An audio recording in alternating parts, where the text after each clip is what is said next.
For more, we want to bring in Fox News contributor and former Secretary of State, Rock Chalk Jayhawk, Mike Pompeo. Jayhawk, great to have you with us. Yeah, I'm thrilled to have you with us, Mr. Secretary, and you would be the perfect person to have weigh in on a lot of the big issues that are happening right now. I want to begin by sharing a tweet from our Defense Secretary, Pete Hegseth.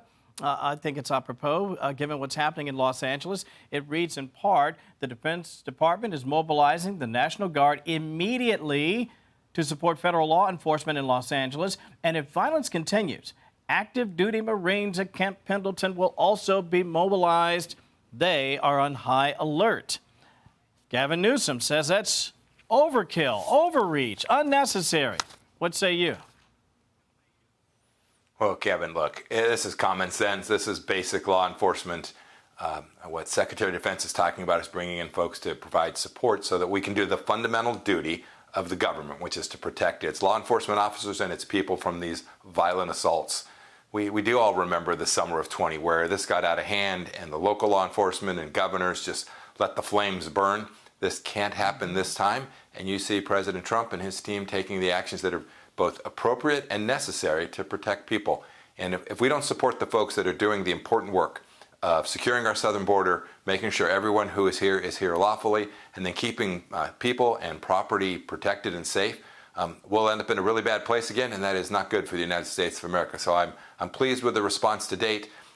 You should note, you were talking about the travel ban. These ideas are all connected. When you let completely unvettable, I'm not even sure that's a word, people you just can't, you don't know who they are. Yeah. When you let them into our country by the hundreds, you get precisely what you're seeing in Southern California today. You know, and I'm glad you mentioned that because I think a lot of Americans have been saying for quite some time, Mr. Secretary, listen, they're coming over by the tens of thousands. Some have argued by the millions, completely unvetted. We don't know their health records. We don't know their names in many cases.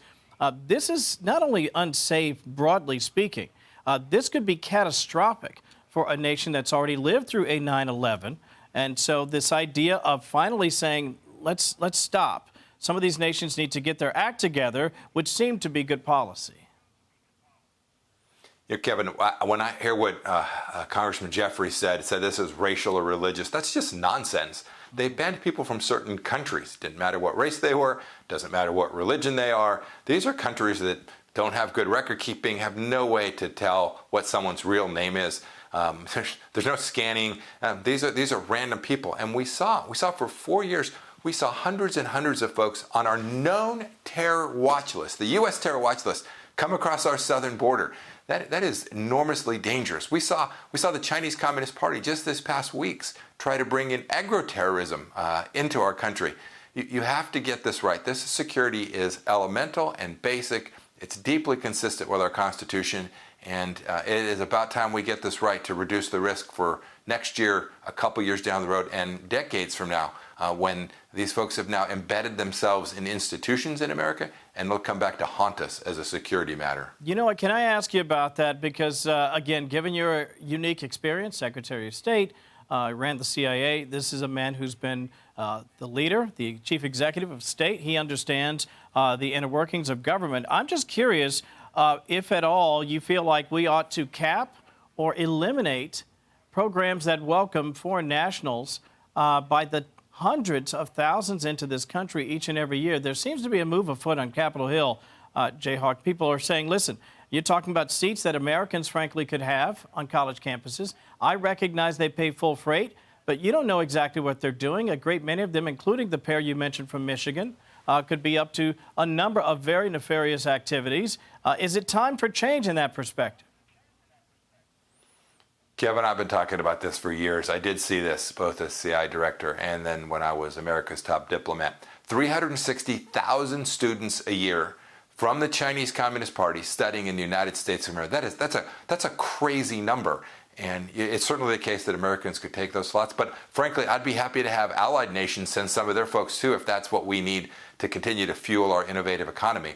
But to allow the Chinese Communist Party to infiltrate our institutions in this way, this was nuts. And I am glad President Trump is beginning to drag this policy back. We need to know why they're here, what they're studying, what they're doing with it is that they learn. they've stolen our intellectual property. They've come after us economically. It's time to reorder that balance. And I think the discussions that are being had this week between the trade representatives should be part of that. We should make very clear to the Chinese Communist Party that we're not going to turn the other cheek. We're not going to allow this to continue to go on.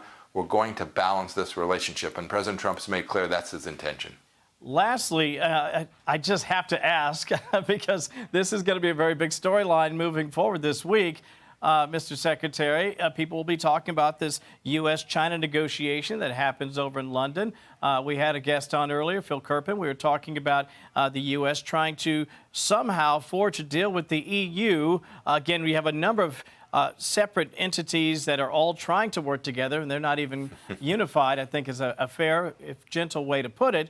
How does this move forward, do you think, from the U.S. perspective? How do you, as a top diplomat, meet with your counterparts and explain to them that, yes, tariffs and reciprocity, as it relates to barriers to entry, is the way to go moving forward for the United States? Look, I'm actually on this front hopeful. I hope that the EU will get its act together and get its 20-plus nations to act in concert. That is always hard to do. Yeah. People say, all right, what's Europe's position? And the answer is, well, there's 24 positions. I hope they can do that. If they can do that and get it right, we can forge a relationship, an economic relationship between the dozens of European countries and the United States, which is enormously beneficial to the United States. We can begin to sell our products from Kansas, our agriculture, as Secretary Rollins is trying to do, into Europe again. These would be really important, and I'm hopeful that the outcome there will be really good. And if we get that right, we can collectively push back against the Chinese Communist Party as well. Always great to have you with us. I appreciate your time. And thank you, Kevin. Bless you. You're looking good, my man. Whatever you're doing is working. Good job. We'll see you soon. Secretary Pompeo, thank you. Appreciate you. Hey, it's Will Cain. Click here to subscribe to the Fox News channel on YouTube. It's the best way to get our latest interviews and highlights. And click to subscribe to the Will Cain podcast for full episodes right now.